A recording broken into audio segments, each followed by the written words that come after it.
From touring to turning the key, here's how leasing your new place really works. From touring to turning the key, here's how leasing your new place really works. First up, book a tour. First up, book a tour. Most apartments let you schedule online, and some even offer virtual walkthroughs if you can't make it in person. During your visit, check out the amenities, from fitness centers and pools to shared workspaces. Ask questions about utilities, fees, and move-in dates. Picture yourself living there. Liked what you saw? Time to apply.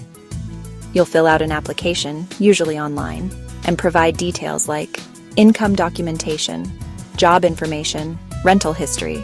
There's often a small fee, so have your card ready. Next is approval. Management will run a background and credit check. This part can take a few days. Keep an eye on your phone and email for updates. If you get the green light, you'll usually be sent a lease to review and sign electronically. Before move-in, you'll need to pay your deposit and first month's rent. Don't forget renter's insurance. It's often required and gives you peace of mind. On move-in day, you'll do a walkthrough or get a checklist to note any issues. Pick up your keys and your home